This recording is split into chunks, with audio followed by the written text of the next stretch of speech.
Welcome back to the Lift Free and Diet Hard podcast. I'm your host, Andrew Coates. Join me along with industry leaders and friends on a quest to get more people through the gym door and eating and living healthier.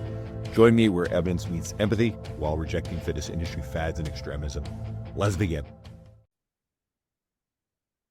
Erica Mulholland. Now, this has got to be the record for the biggest gap between guest appearances because I don't even know what the episode was. It was back when my good friend Dean Guido was still my co-host in the old format, but it's long overdue to have you on. You are, in that interim, you've been the author of a book, Female Athlete High Performance, and you are a strength coach who specializes in particular young female athletes, especially a lot of the injury concerns that pop up. It's great to have you back. It's awesome to be back. I can't believe it's been so long, but it does feel like yesterday for sure.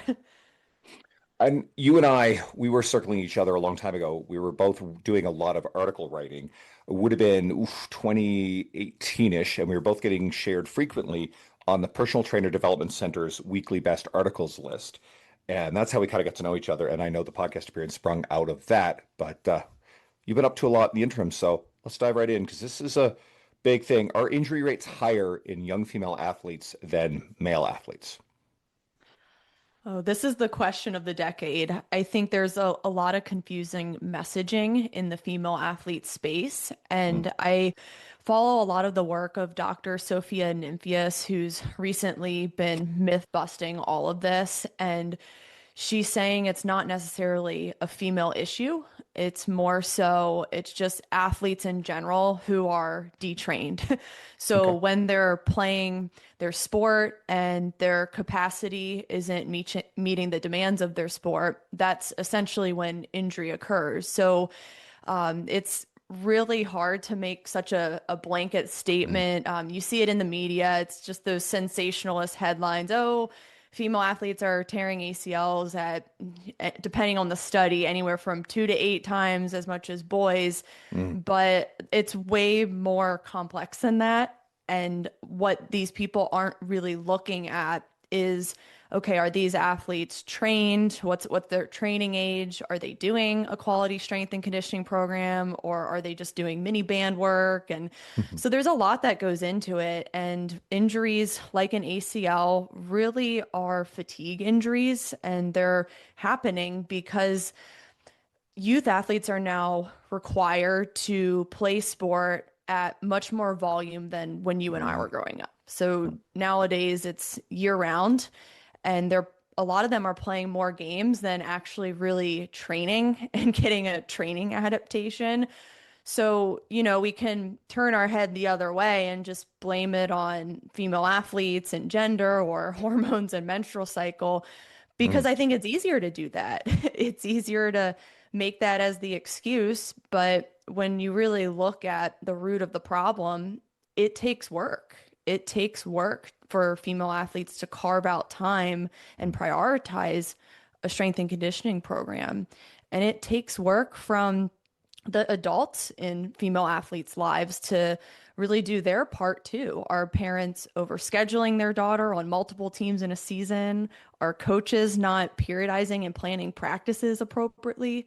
Is the Mm. strength coach doing a good job? Because you do have a lot of strength coaches that aren't doing the best programs for female athletes or not loading them heavy enough for the Mm. demand. So there's so much that goes into it, but the last thing we should be looking at is the female factor.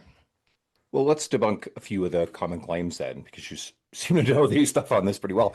Uh, one of the things we commonly hear, and you alluded to it, would be, differences in hormonal aspects of human female physiology. So, and I think we know, like Dr. Lauren Colenso-Semple's messaging around this has been sensational. I think broadly with women in general, we know that, it debunks the popular claim that women, quote, are not just small men, when in fact, most of our muscle building performance physiology is virtually the same. And I think the cycle syncing and the adjusting your training intensities to your cycle was kind of getting a little popular, but then there's really no evidence to support that. So I guess we can distill that down into, especially younger athletes, that doesn't affect injury rates at all. Is that correct? Not at all. I mean, the research, like you said, it's really not so clear for us to make such a dramatic recommendation. Right. I talk to female athletes and their parents on a weekly basis, and when this whole cycle syncing thing became popular, I had female athletes and their parents telling me, we're so afraid to play games during this time of the month, and they're living in fear of injury. And I'm like, oh gosh, now we have to backpedal all of this because now they're playing scared and they think they can't control injury reduction. Well, I'm sorry. I mean, female athletes have to have a menstrual cycle. It is a vital sign for health, so it's not going away. So I want to give solutions that are controllable to girls and that are backed up by proven methods for injury reduction. I love Dr. Lauren Colenso's work because she says, yes, we could use more research in women. I mean, we could always use more research anywhere. That's science, it's always growing. But we have enough to know that progressive strength training is great for injury reduction and performance. So I just think that's the lowest hanging fruit that all female athletes and their parents should be focusing on because the menstrual cycle just adds this confusion and complex layer when the majority of girls, they're just not getting in the gym. There are Mm. still girl athletes today that aren't strength training year round. And that's the first thing they need to nail down first before they consider hormones or downloading a cycle app. It's just too much, especially for a teenage girl. Mm. We want basics first because the teenage brain, it's just too much to wrap around. Well, should I do this and do this during the luteal phase? It's just overcomplicating everything. And at the end of the day, I just want girls to get in the gym. And I think this extra layer is almost deterring them from that. So a couple of the other things, and I'd love to hear your experience with this stuff.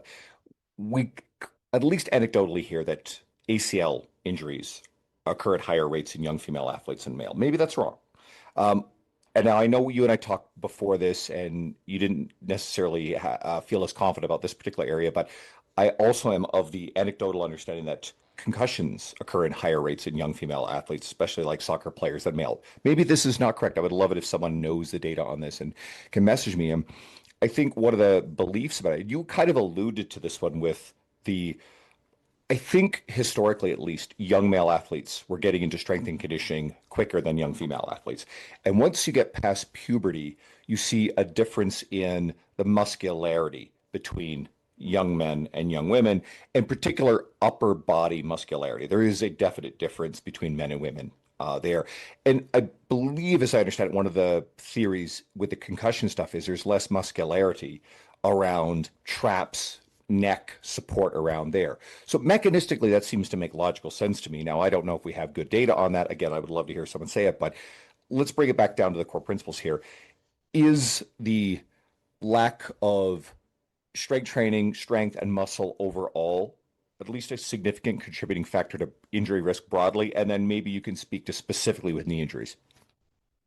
Yeah, so I don't know too much about the concussion data. I'd be interested in hearing more on that, Hmm. if it's more prevalent in females than males. But what I will say about the ACLs, so we do know that a lot of the ACLs in youth are growing, just overall. And I would say, especially during the growth spurt in female athletes, so ages could be 11 to 13 in girls. It's very common during that age because what happens during a female growth spurt is very different than what boys go through. Female athletes almost are at a disadvantage because they're putting on more fat mass instead of muscle mass, whereas boys are Hmm. hitting the jackpot Hmm. and they're just gaining mass without really trying, muscular wise. So, girls with that comes maybe feeling awkward in their body, less coordinated, less stable, not able to decelerate as well. So, but that just makes my argument to get girls in the gym more during that time because that Hmm. is the optimal age to get girls strength training. I would say it's going to look different for everyone who's age 11, 12.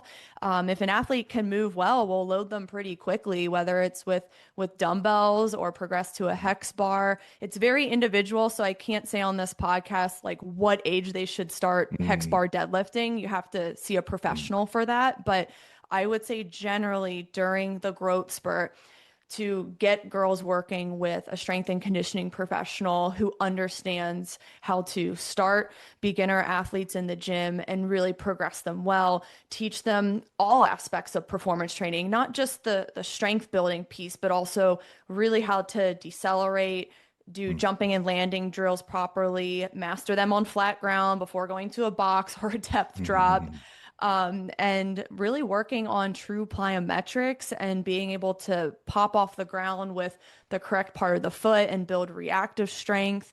So I think that age is key, and not a lot of parents understand that girls that young can get in the gym mm, with a professional. I think they just kind of chalk up the growth spurt to be like, oh, it's just growing pains. It's going to be a hard mm. time. But I always say you can turn growing pains into gains. Just find the right program and you can really take advantage of that time and keep your daughter the healthiest she can be while also getting faster and performing well at her sport.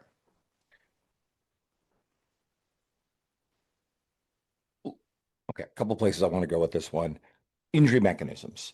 Like, what are the known injury mechanisms, not just for young athletes, but broadly? And then we can definitely talk about sport specialization because I think that's worth hitting on too. Yeah, so this is a big debate right now in our world, but I am so I used to be in the mechanics camp. Oh, it's bad mechanics. But I'm now more in the accumulated fatigue camp because accumulated, so let me back up. Mechanics are an output, not an input. Fatigue is the input. So if a youth female athlete, for example, is playing 4 tournament games in a weekend, in that third and fourth game, and they're usually back-to-back days, and at the youth is the only level that does this. You don't see this in college or pro sports for good reason, because it's impossible to recover in between those games. So by the second day of the tournament, games 3 and 4, these young girls have accumulated fatigue, which means the brain is slow to send a signal to the muscles to contract at the right time to stabilize the knee.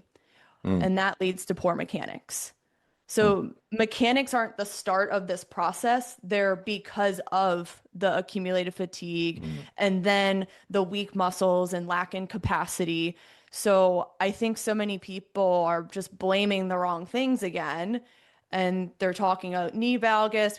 Yes, I'm not saying don't work on mechanics in a controlled setting, but if we don't have the fatigue part managed and girls aren't strong and they don't have the capacity, then mechanics don't really matter at that point. And I'll give a very interesting anecdote. So I had a girl last fall who she should have torn her ACL during this play. I saw the footage, I had it in slow motion.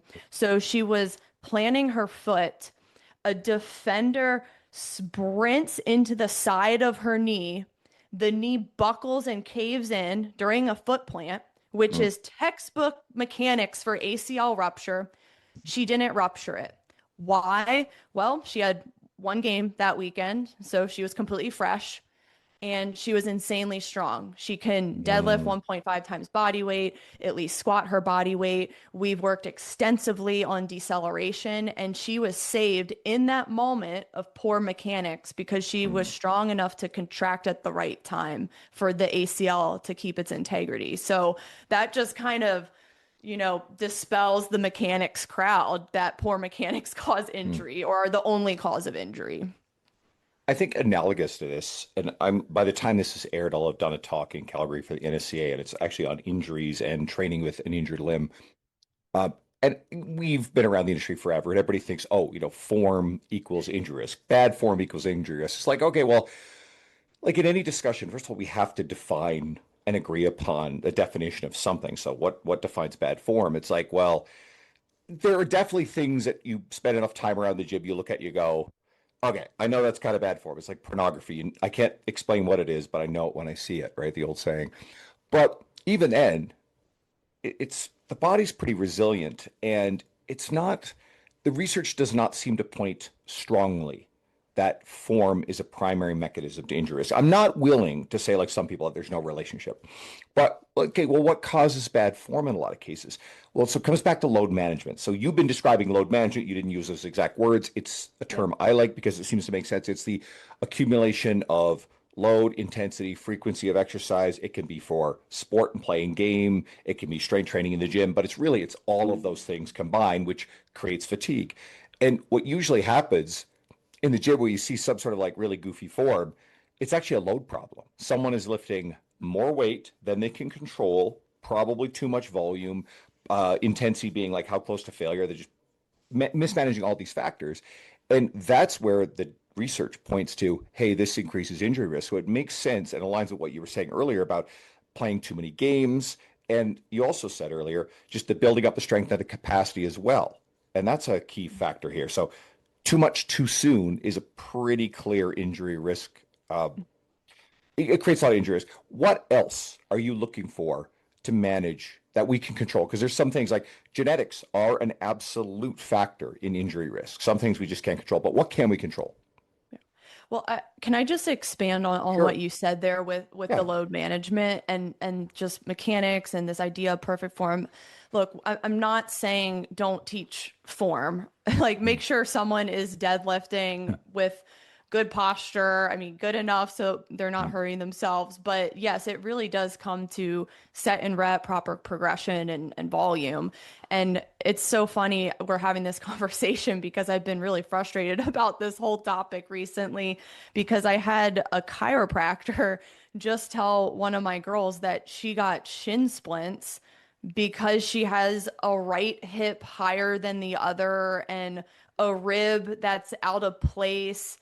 And she got shin splints because she had 5 months off due to a health issue. She had to get surgery for Mhm. something. It was like a really bad scare. So she had 5 months off, and then the doctor gave no really return plan. So she just woke up one day and was cleared and was like, I'm going to run 2 miles on concrete. Mhm. Having not ran in 5 months, shin splints began.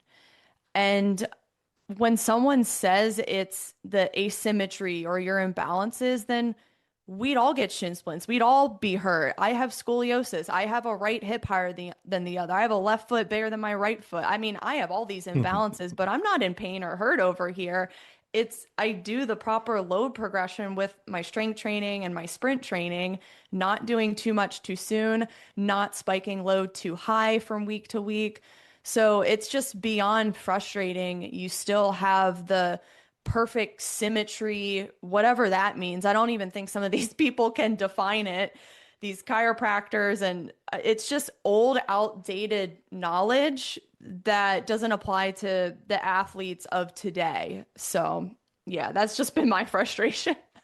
It's always really tricky, being a coach and you get an allied healthcare professional who isn't evidence-based, does not value strength training, and then says pseudoscientific rubbish like this. Because yes, like one of the last things to be of concern outside of like really extreme situations is, like a slight difference in leg length.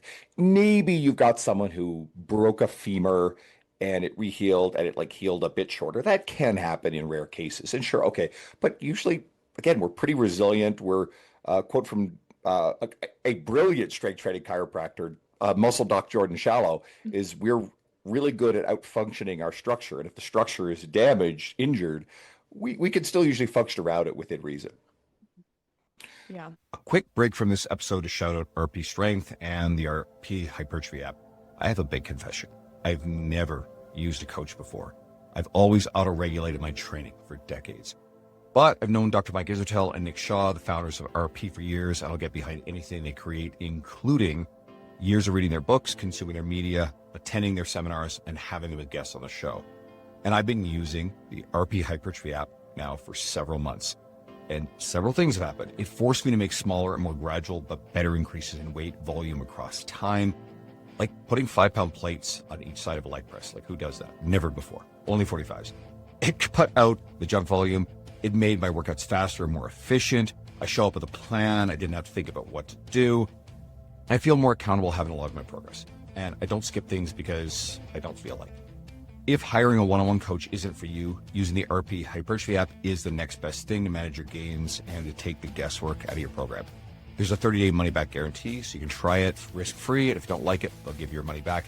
I've also got you a $50 US dollar discount, so go to rpstrength.com/coats and use the code COATSRP, or go to the link below in the show notes. That's rpstrength.com/coats and use the code COATSRP. All right. I'll throw a couple things at you as well. So some things I try to talk to my, clients and athletes about, definitely sleep is acutely is a major injury risk factor. Dehydration is a major one. Anything else that you talk to your athletes about that is within their control? Oh my gosh. So this is one that will blow your mind with ACLs. So there's a lot of research coming out now, and Jason Advedijian, who is at Clemson Sport Performance, and he wrote a few papers on the brain's role in ACL injury. So it does come back to the accumulated fatigue. If you are fatigued, then your decision making in the game slows down. And a lot of his work has said that when an athlete's reaction time is slow, it leads to the altered mechanics and the mechanics that cause an ACL injury. So again, it's that fatigue, the nervous system side of it at the top, the root of the problem causing the poor mechanics. So within my sessions, I used to be one of those strength coaches that was just like strength only, strength solves everything, strength makes you fast. No, we do it all. We fill every bucket: strength, speed, power, and agility, and truly preparing for the demands. And we've recently, in the past few years, have been doing a lot more agility work, more brain-based games as warm-up to just our traditional lifting. So a lot of, I don't know if you know Austin Yoakum or Joel Smith, but a lot of their work where they warm up with different small-sided games just to really make athletes better at reacting and making quicker decisions and being more aware of their bodies within space. So there's so many games we do. We do dodgeball, handball, a lot of games where these athletes have to keep their eyes up and be constantly scanning, constantly aware of what's in the back, what's to the right, what's to the left. Because in traditional soccer skills training, they're looking down at the ball the whole time. But the majority of the game when you're playing, you can't be ball watching. You have to constantly be aware of the defender guarding you, other people around you. So we've been doing a lot of, I call them brain-based games to improve that decision making and making sure they're not having slow reaction time. So that's based off of all of Jason Advedijian's work, and that's been really, really amazing. And plus the athletes have way more fun with these games. They do like lifting, but I found that they always come in and they get excited. Oh, what game are we playing today? So it's been really great. Because that would make sense both as a dynamic warm-up, right? Because they're moving a lot. It's going to be a great mobility thing. I think people get too stuck in the weeds about like the exact exercises on dynamic warm-up mobility. Like it's almost infinite what you can do. And I actually find that some low grade and warmed up explosive work. I actually like to pair aspects of the warm up with the earliest explosive power stuff, things like power skipping. I love kettlebell swings as a warm up at a explosive modality, kind of more for general population, but it works for athletes as well. So, and again, it's about time efficiency and not creating a shit ton of fatigue, which matters. Yeah, please. Anything else that's in there? Yeah, you brought up sleep. Sleep is a big one for injuries, and again, coming back to the brain reacting slow. If you're sleep deprived, then decisions will be slower on the field, and then also at a muscular level, you don't make enough growth hormone to really repair your muscle and make those strength gains. And I think it was Charles Poliquin who said sleep is the number one anabolic thing you can do. So I'm a huge fan of sleep. And then also just the nutrition aspect, so important. And I would say a lot of teen female athletes, most of them don't eat that great. First and foremost, a lot of them don't eat enough. Not always because of disordered eating. I would say the majority of it, from what I've heard from my dietitian friends, is they just don't know how much to consume. And once they get that education and they realize, oh, wow, I'm practicing 4 days a week, I have multiple games on the weekend, I need to eat twice as much as what I'm currently eating. So I think that comes down to education too, and just making sure these girls are recovering properly through nutrition, getting the right nutrients in, having enough energy to last the game so they don't get that fatigue towards the end of the game. And it really just comes down to the basics. And I just hate that I'm always selling common sense back to people. There's really nothing sexy about my messaging. It's just you need to nail down the basics of high performance and injury reduction, and that's nutrition, sleep, and good training. I was just listening to a new episode of Coach 'em Up podcast. My friend Dr. Alyssa Olenek is on there, and she's talking about, especially for hybrid athletes, that they just need more carbs. So that makes a lot of sense. So I can imagine that these young athletes, they're growing, and they, especially if there's high volumes of both training and practice and games, they would probably need more carbohydrates. But are they getting enough protein, especially young female athletes? Oh no. Yeah, when I have dietitians on my show to talk about the protein requirements, they usually give a range because everyone's so different, but anywhere from 18 to 28 grams a meal for young girls, maybe more for some. It's just they're not even touching that. I think one of my friends, Lindsay Cortez, who came on, she said most girls she's worked with are getting half of their protein requirements daily. And you mentioned growth. I mean, the growth spurt takes energy when you're developing as an adolescent athlete. So you need the protein, the carbs, also the healthy fats to really support the bones, the muscles, and the joints. And that's another thing is that the fats, I think that is a big missing one in female athletes because they think that fats just they make you fat or something. Hmm. But we're talking about more of your nutrient dense fats, avocado, olive oil, nuts, nut butters, salmon, butter on your eggs, eating the whole egg, not just the egg whites. Eat the whole egg. There's so many nutrients. And getting those fats to support hormones and just kind of calm menstrual cycle symptoms. So I think that's one of the biggest misses too, is not enough female athletes are getting the healthy fats to support their hormones. I want to hit on the protein thing again. I mean, I've been seeing the newest, I'm going to call it like virtue or influencer virtue signal. And you can kind of watch these trends. So for a while, it's been very popular to talk about protein. Okay. Why? Because the vast majority of the population does not get enough protein, still doesn't get enough protein. Young athletes, from your experience, you work directly with them, you're seeing this stuff. And I saw a post recently, and I've seen a few of these. And it's this virtue signaling. The fitness industry is bad. I am uniquely virtuous and good. I actually think it's just pure narcissism. But now the new thing, I'm going to call it a grift, is to try to say that the industry is over pushing protein. There's a small section of our industry that gets it, enthusiasts, whatever, they're able to eat protein. And yes, if you have the behaviors dialed in, it's actually not that hard to get your daily protein. And then you get people like Dr. Stu Phillips, who's wonderful. He's been on the show, and like he's really deep in the research. And I think there are definitely people who believe we need more protein than we probably do. He's great when it comes to evidence. If anybody wants to listen to that episode, be my guest. But you're good, everybody, coaches and enthusiasts. You guys are going to start hearing this influencer bullshit now, where they're going to try to counter signal and be virtuous and ahead of the curve, and they got to find something to try to go against a grain. And so now they're going to be like, oh, the industry's overselling protein. And I know it's a pushback against supplements. I get that. But just look out for this. And then you just recognize this kind of person. They're going to seem really virtuous. They're going to seem like, they care about you. These are scumbags. And I will die on that hill. Sorry.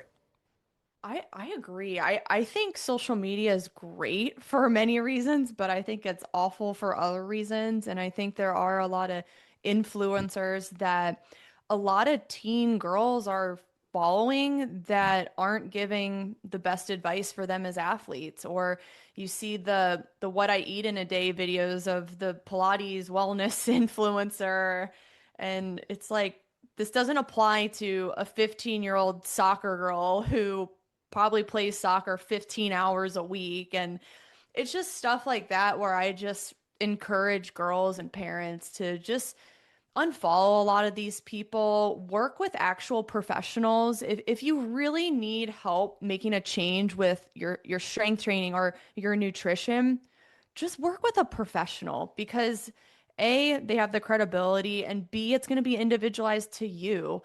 That's why I stopped making a lot of videos like, hey, do these exercises for ACL prevention. Well, Mm. I can't prescribe the same exercises for everyone because everyone's a different age, has a different injury history. It's so individual, and I think social media just over generalizes everything. And yeah, I think you really need to do your research. And if you have to work with someone, you have to work with someone so you get something more customized. Okay, we've been dancing around this. So early sports specialization. So this is a buzzworthy thing. I had sorry, Mike Boyle. Mike Boyle's not a doctor. I was hanging out with him this past weekend in Boston, but I had him on a while ago, and we actually went deep dive into this. I mean, people like Eric Cressy have spoken out about this stuff, and the book, David Epstein's book, Range, is the great treatment on this. So sort of myth busts the Tiger Woods early specialization, which sort of had a generation of parents, get their kids into one sport super early, a lot of high level coaching. They did nothing else. And I think the belief now is that stuff is probably burning kids out. From your experience, was it increasing injury risk? And what is your stance on single sports versus multiple sports, especially when you just talked about fatigue? Because we got the accumulated fatigue of all this stuff. Early specialization is a big controversy because there's so many there are a lot of nuances to it, and I think the only people who get away with it and do it well are the European youth academies. But that's only because they manage load way better. They're not playing multiple games in a weekend. They're giving off seasons to do other hobbies. So technically, like a lot of those players are playing several months out of the year since a really young age, but they're also working with a strength coach club wide. And I know a lot of practitioners who work with these European youth academies, and they're doing long-term athletic development. They're having these young soccer players incorporate gymnastics and just a bunch of variety of movement skills into their year-round soccer training.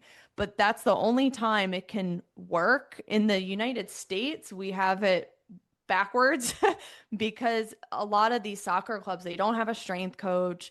A lot of these kids are not getting a variety of motor skills, so they are overusing the same muscle groups, and they're underdeveloped in other muscle groups, especially the hamstrings, the upper body. So they're not well-rounded, balanced athletes.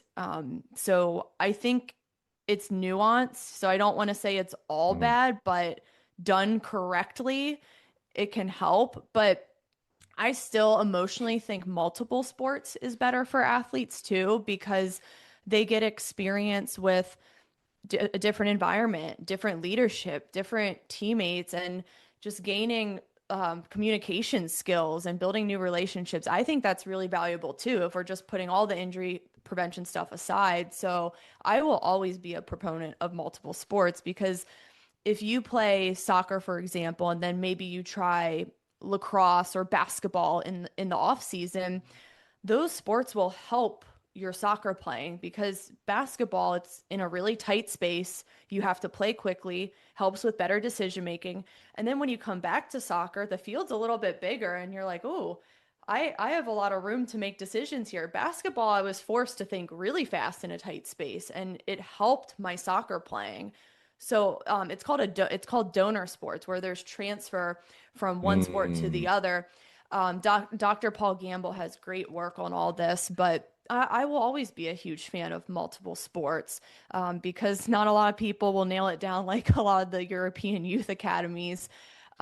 So I encourage parents, especially for the younger ones, if pre-growth spurt, ages 11 or 12, try as many activities and sports as you can.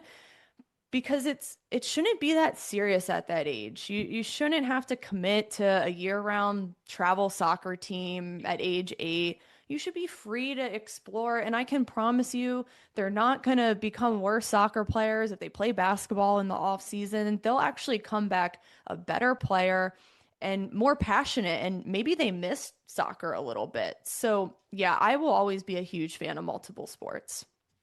Couple things there. And so Mike Boyle on our episode, and Mike tends to say very like blunt things. I love him for it. He's said that there'd be people asking if their kid, has Div 1 potential to play whatever sport. And he'd said, are they the best player on multiple teams in high school? Right. And if not, then he said, and I don't think it's like absolutely literal, but it's like in that general region of that level of skill and athleticism. Uh, and a lot Did of did pro, oh, Mike give the example of Charlotte North, the lacrosse player? I think he Did actually did in his presentation here when I was at MBSC Spring Seminar. I don't think he said it on the episode, but who knows? It was a while back. I can't remember all the yeah. details, but tell it. Yeah, it's amazing, and I've actually seen this a lot. So Charlotte North, she's one of the best names in women's lacrosse right now, and Mm, she he said that she started lacrosse seriously around age 13, 14. That's when she picked up a stick, and prior to mm. that, she was trying other things. And when she started playing lacrosse, she actually ended up being better than the girls who had been doing it their whole lives. And now Mm. she's one of the best in the country. So it's pretty interesting. Well, I think it's again the book Range, and David Epstein talks about Roger Federer as sort of like the counterexample to Tiger Woods. And Federer had played multiple things, and I don't think he specialized in tennis until he was probably in that 11, 12, 13 range. And again, Federer is one of the true all-time greats of the sport. You also made me think of something else too about the smaller space and more touch points was I'm not sure if it was that book. I think it was actually maybe Daniel Coyle, if I'm getting it right, The Talent Code. And he talks about how Brazilian soccer players really are some of the best in the world because in a lot of these places, they didn't have the space to play traditional soccer. So they played a proxy called futsal, which had a smaller ball, smaller spaces, urban spaces, and they would get like infinitely more touch points with their feet at a young age. So they're playing, and their skill development was off the charts. So their ball handling skills when it came back to soccer. It was exactly what you just described, was again off the charts. And again, similar style of sport, but still different. Yeah.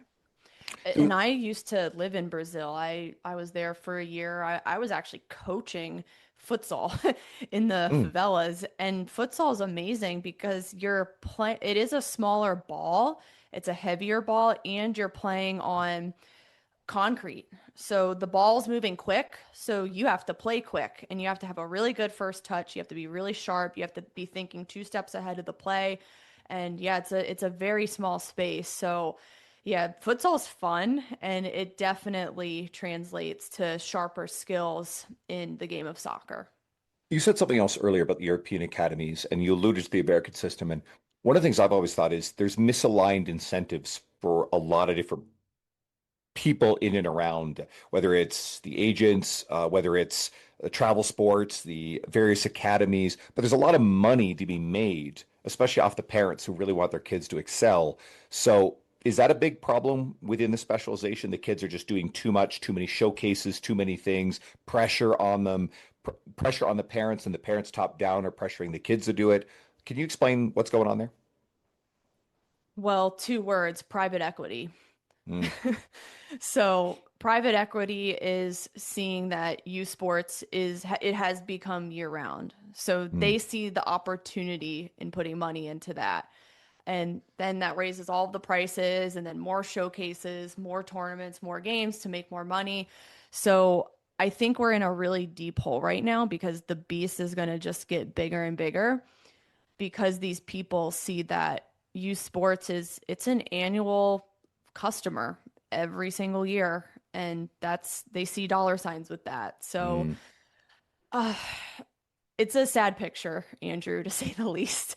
Mm. I just don't know if we will come out of it. But I did see something interesting the other day from Dr. Paul Gamble again. I mean, he's been in the youth sports area for 30 years and he does research on injuries and long-term athletic development. But he said the only way that we can turn this around is for the parents to take control and say no. Mhm. But it's tough because you have parents who think little Sally is going to be the next D1 star. And if they don't do year round, she's not going to make it. So, parents, it's up to you. What do you say to the parent who is facing this pressure or has the belief that, hey, if my kid doesn't do this, they're going to fall behind and miss an opportunity at a scholarship? Well, oh, a couple things with that. So, for parents who are so focused on the scholarship, I mean, that's unfortunate because then the parent is seeing their kid as, oh, well, I better get my return on investment here because we're paying all this money for you. And Mm. then the kid feels the pressure, and then it doesn't become the kid's dream anymore. The kid should want to play college if they really want to. It shouldn't be the parent forcing the dream on the kid because I've seen this happen too. We see the stats of a lot of girls quitting by age 13 or 14, and a lot of it is from parent pressure and these girls never really loving the sport in the first place.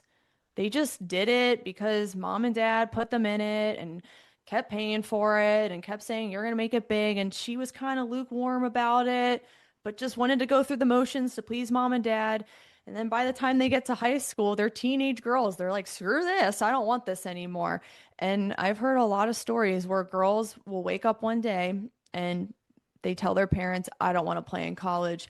And their parents' jaws hit the floor and they wonder what went wrong. Well, what went wrong was you put too much pressure on your daughter too young. You saw her as a transaction, a return on investment, instead of really thinking about what do we want out of this sports experience? Do we Mm. want our daughter to learn life lessons, learn how to be a great teammate, learn how to be a leader, learn how to get into good strength training young, healthy habits young? I mean, that's what it should be about. Mm. And then if she is competitive and a go-getter and wants to play in college, she will. And I've played in college, I've played beyond college, and it's hard work. And you have to really love it to stay in your sports career for that long because the college level gets harder. You're going to fail a lot. You're going to have to continue to prove yourself again. Then the pro level is another level, and that gets even more pressure. So you have to really love it at a young age in order to last that long in your career. So if a parent's forcing it on their daughter, I mean, it's only a matter of time before they wake up one day and say, I don't want this anymore.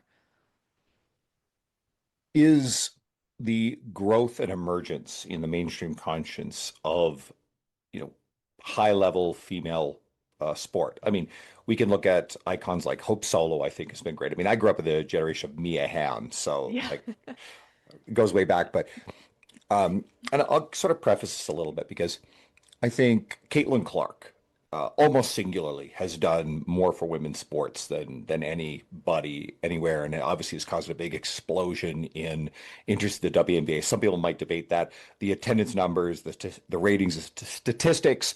Like this is an irrefutable fact when you get down to it. Caitlin Clark is just a phenomenon, but it's raising, everybody's profile.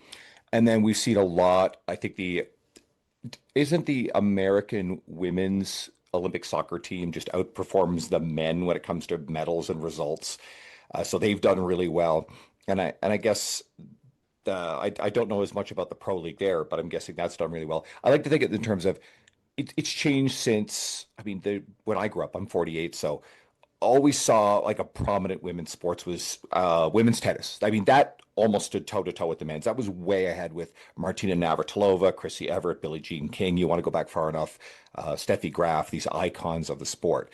And then some of the Olympic stuff, like especially Olympic figure skating, although Tanya Harding and Nancy Kerrigan, there was a lot there, but that was for different reasons too. Anyway, I side quest a bit, but are we seeing more interest in young female athletes because we're seeing more attention being paid to the pro level, the high level Olympics? I think so. I mean, it's much bigger than it was when I was growing up in the 90s, but in the 90s, that US women's national team, they were icons. And they put women's sports on the map. Hmm. When Brandi Chastain scored that PK in the Yes. World Yep. Cup and took off her shirt, I mean, probably one of the greatest moments in What, female when was sports, I would when was argue. that? How long ago was that? I think that was 1999. Was My it God, it 1991? feels like that was 10 years ago. Holy I shit. know. Okay. And I've rewatched that footage. It's on YouTube. You can YouTube Hmm. it right now, and I still get chills watching it. And I remember I was watching it. I think I had to have been in, gosh, elementary school. I don't even know. I can't keep track of the years. I was young.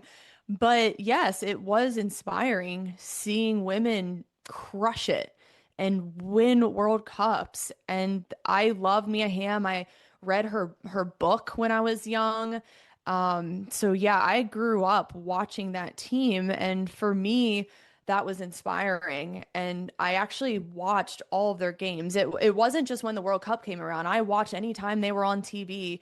And, I can't really speak for everyone now, but I, I mean, in my conversations with a lot of girls soccer players, I don't think they're watching the game as much, to be Hmm. honest. I'll ask them, "Hey, are you watching college Division 1 women's soccer? Are you going to watch the NCAA national championship?" "No, when's it on?"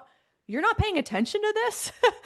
Like it's just stuff like that where like I just remember studying the game and constantly watching it. But I can't generalize and speak for everyone because there are some girls who watch every women's soccer game or professional women's game. I don't know, but then there's some that have no clue.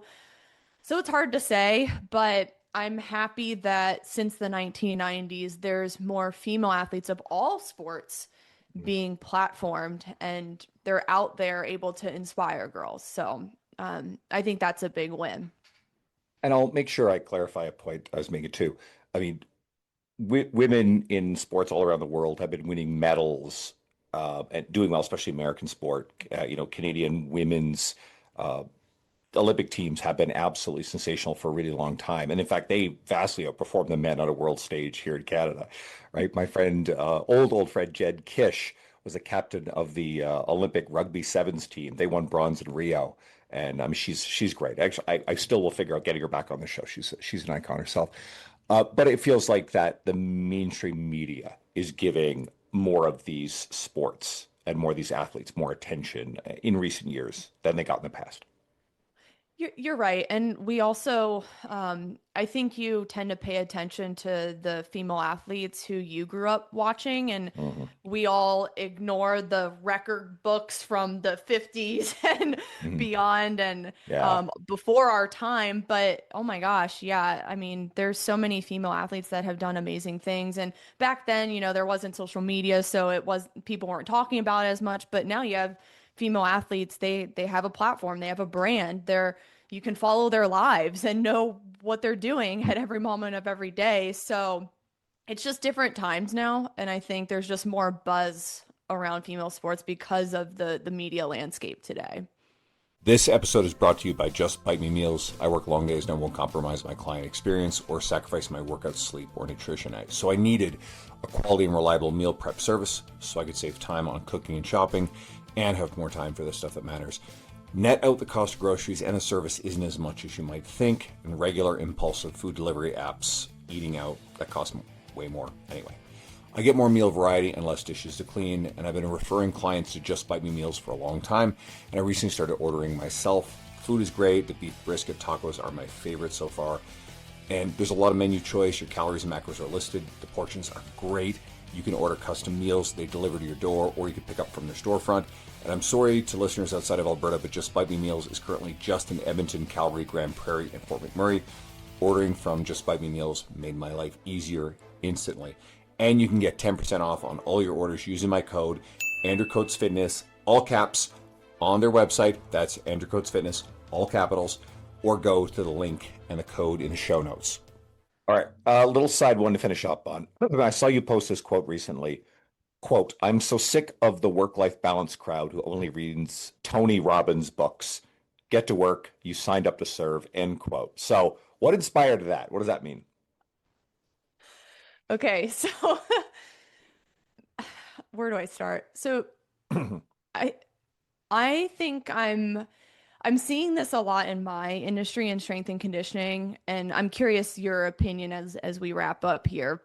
But there's a lot of young strength coaches, fresh out of college, mid 20s, who want to work 20 hours a week for six figures. So that's where that came from. And Andrew, I'm in year 14 of what I'm doing. Mhm. And I'm not here to say, I'm the best or I work the hardest, but I still work Saturdays. I still Mm. work long hours, whether it's between coaching, writing, content creation, sponsorships, meetings, and I've actually picked up more hours, I think. But for me, it's become, I don't like the whole phrase work-life balance. I see it more work-life integration. And I'm not saying I'm like constantly 24/7 work. I do have family time and I'm intentional, but I also get after it because if you're in the private sector in strength and conditioning and personal training, everything's on you. And I don't know anyone who worked a 20-hour week and did really well. So maybe Tony Robbins because he got in early, but I would argue I think he's bluffing. I don't think he works like a Oh, 6 hour work week. That man is hustling. He's always at events, he's always speaking.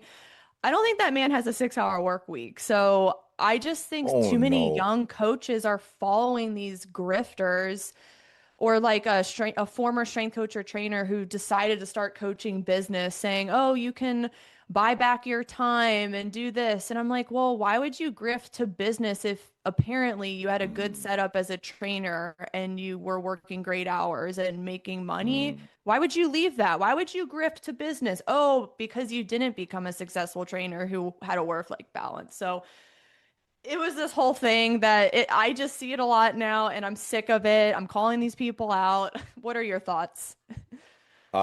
There are many. One, if anybody wants to start reading my Substack coaches, I've been writing articles, and it's not like entirely devoted to pushing back against business guru bullshit, but trust me. And that, listen, there's a lot of brilliant business mentors that I've had as guests on the podcast, or my friends. These people, they're usually still coaching, they're still usually gym owners or otherwise successful in that realm, and then they mentor people outside of it.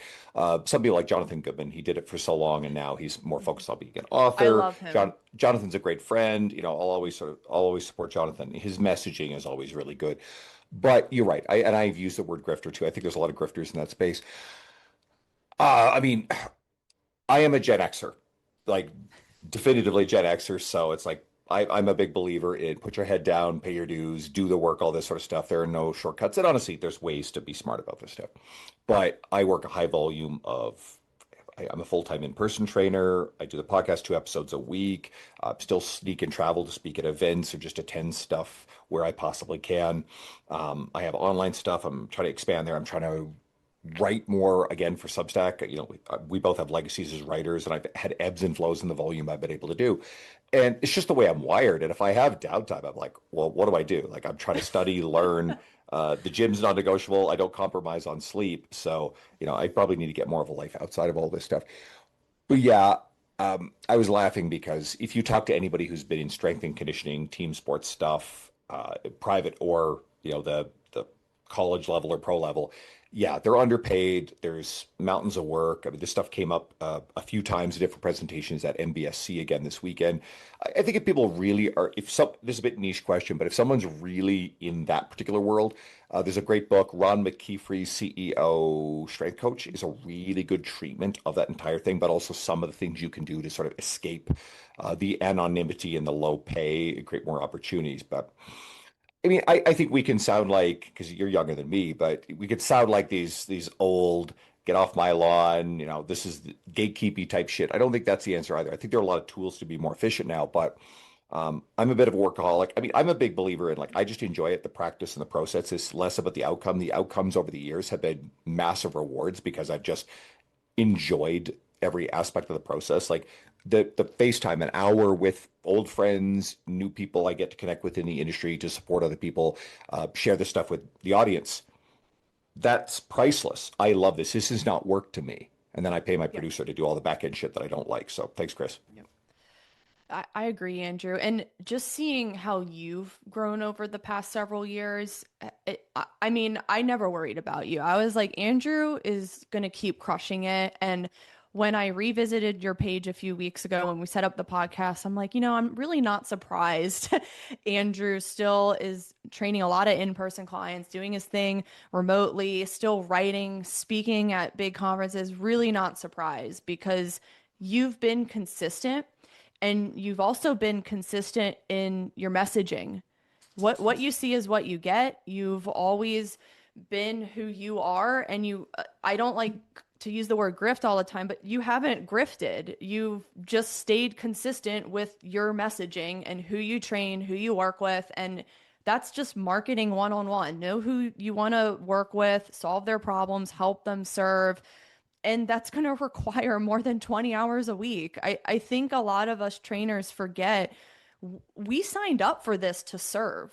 I mean, we signed up to help athletes, clients, and I'm not saying don't have boundaries, but at the end of the day, I don't think Mike Boyle works 20 hours a week. I don't think Eric Cressy works 20 hours a week, and they've reached a high level being in this for over 2 decades. So it makes sense that you've done well, they've done well. I just I think young strength coaches, if they're listening, they just need to stop thinking, oh, I'm just going to work 20 hours a week and do the bare minimum to have a long career.